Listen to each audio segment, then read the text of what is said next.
Bonjour à tous, moi c'est Alexandra. Aujourd'hui, je voudrais vous parler des crises de refus de son enfant qui est atteint de diabète de type 1.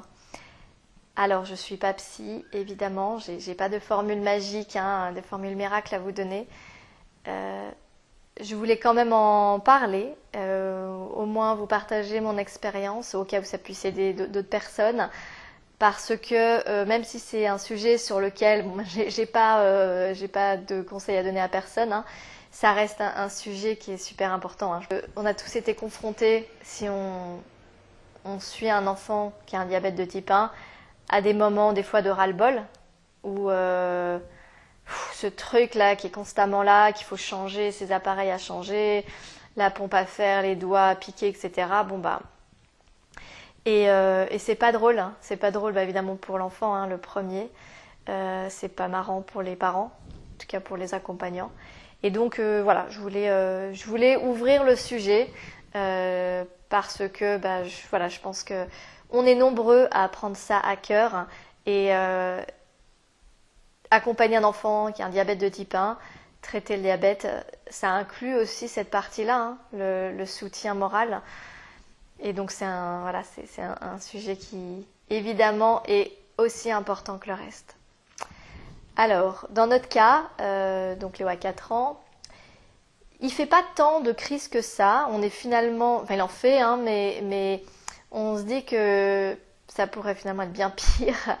Il a plutôt bien accepté tout le protocole. Alors on nous a dit à l'hôpital que c'était souvent le cas, que les enfants en bas âge acceptaient assez bien les appareils, etc. Parce que selon le diabétologue, il m'avait dit que selon lui, en tout cas, il pense que l'enfant se rend compte que ça lui fait du bien. Et puis les enfants sont pas bêtes, ils savent que c'est effectivement dans leur intérêt. Donc nous, on n'a pas eu un rejet total, ça n'a pas été ça du tout. Par contre, effectivement, il y a des fois où il en a marre. Et puis, c'est pas vraiment lié au... Ça va plus être lié au fait que, je sais pas, il a peut-être pas bien dormi, ou il y a un truc qui l'a énervé ailleurs. Enfin, la cause est ailleurs, en fait. Ça va pas être, le cathéter, le problème. Ça va être que il y a eu un truc qui lui a pas plu le matin, et puis ça ressort parce que, à midi, il fallait lui piquer le doigt, et puis c'était la goutte de trop, quoi. Entre guillemets. Donc ça c'est déjà un premier truc dont je me suis rendu compte. Les crises comme ça de rejet sont finalement dues à un trop plein d'autres choses en fait, qui va se reverser sur... c'est ce dont j'ai l'impression en tout cas. Et puis à chaque fois, lui, ça se manifeste par le fait que il veut tout enlever. Donc il hurle et il veut tout arracher, tout enlever. Alors il arrache jamais son capteur ou il va pas casser. Je pense qu'il se retient, il sait quand même aussi qu'il n'a pas intérêt à casser ses appareils parce qu'ils sont importants pour lui, mais sur le moment il veut au moins tout enlever.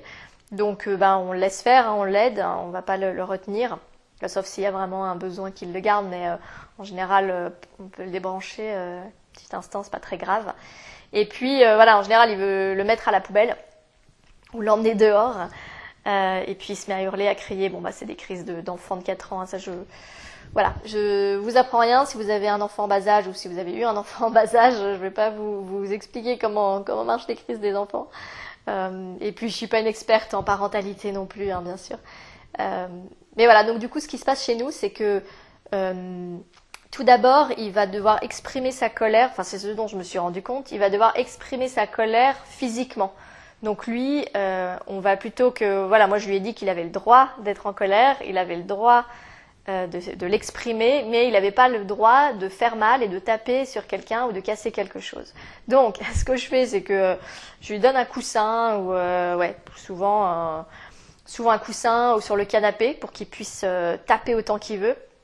Lui, il en a besoin, c'est peut-être pas le cas de tout le monde, mais comme ça, il crie autant qu'il veut, on ferme les portes, et puis il crie, il tape, on le laisse faire autant qu'il veut. Et puis, au bout de quelques instants, il en a marre, et du coup, il vient me voir, et puis, des fois, je lui propose d'aller courir, je lui demande s'il veut qu'on aille courir dans le couloir ou dehors. Des fois, il a envie, des fois, il n'a pas envie.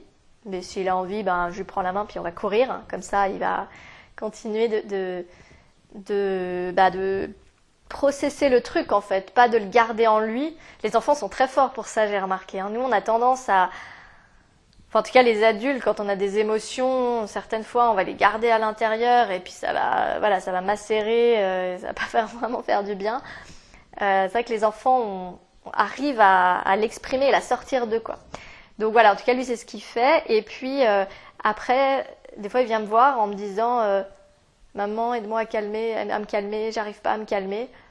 Et là, on passe à la phase câlin, voilà, bisous, je lui essuie ses larmes. Voilà. Des fois, il me demande aussi Maman, est-ce qu'on peut parler de quelque chose de joyeux j'ai envie qu'on parle de trucs sympas. Et donc, voilà, du coup, on fait ça. Certaines fois, il me demande aussi de la musique joyeuse. Les enfants sont pas bêtes, hein. Ils savent ce dont ils ont besoin, mine de rien. Donc j'ai une petite playlist de trucs sympas qu'il aime bien, de chansons que lui aime bien pour lui remonter le moral. Une fois qu'il a exprimé son truc et qu'il l'a sorti, après on est dans la phase où on rebooste. Donc voilà, il a un petit peu ce genre de phase-là et je trouve que c'est assez sain, ça me paraît assez sain. Dites-moi ce que vous en pensez, mais si vous avez d'autres approches. Mais c'est vrai qu'après, après il se calme et puis il passe à autre chose et puis on lui remet sa ceinture, sa pompe et puis parce que là lui il a une pompe qu'on peut débrancher. Hein. Alors c'est vrai que c'est pas tout à fait pareil. Je pense que quand c'est un omnipode ou quelque chose qui se colle sur la peau, c'est encore différent. Lui, on peut déclipser, donc voilà, il y a ça aussi. Je sais qu'au début aussi, une fois, il voulait mettre son lecteur, il voulait punir le lecteur en le laissant dehors, donc on l'a mis à l'ombre pendant 1 heure, le temps qu'il accepte de le reprendre. Mais voilà, et puis ça finit par passer, et puis on se dit qu'on est fiers. Hein. On est fiers d'avoir un enfant qui